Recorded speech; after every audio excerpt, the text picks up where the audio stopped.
What do you think about this tweet by Dr. Kevin M. Young? You don't need to be concerned about who he is, but you should be aware that he is a heretic. But more concerning is that there are many genuine Christians who probably agree with this tweet. The problem is that this statement sucks, and it has no biblical foundation whatsoever, so let's take a closer look because this view of evangelism kills churches and hinders the Great Commission. The best evangelism is always done without ever saying a single word. Sentiment here is likely in line with common misconceptions about the convincing power of the way we live our lives in front of unbelievers. We deceive ourselves into thinking that I can show the gospel without ever having to share the gospel. That my life and the way I live it is a sufficient witness to the lost so that I don't even need to open my mouth. Here are a few problems with that idea. First, why would you not want to tell people about Jesus? You're not very much like the early disciples who could not but speak of what they had seen and heard. Second, how arrogant are you to think that your life is so well lived that people will be converted to Christ just by observing you? Third, the all we need to do is live like Jesus mentality is flawed because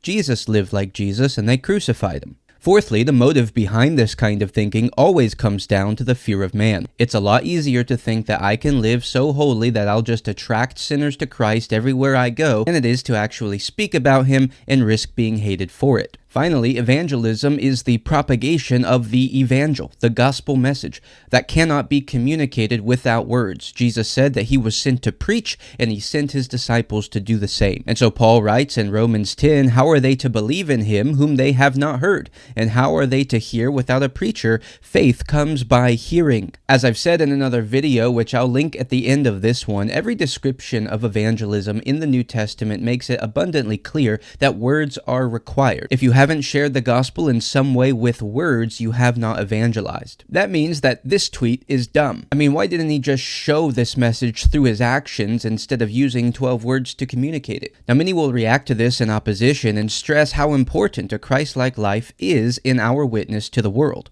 Yeah, duh. Affirming that the gospel must be communicated with words doesn't mean it's impossible to contradict or bolster that message by your life. But to draw a line between life and words is a false dichotomy because included in living a Christ-like life, if we're going to take that seriously, is using words to proclaim the gospel like Jesus did.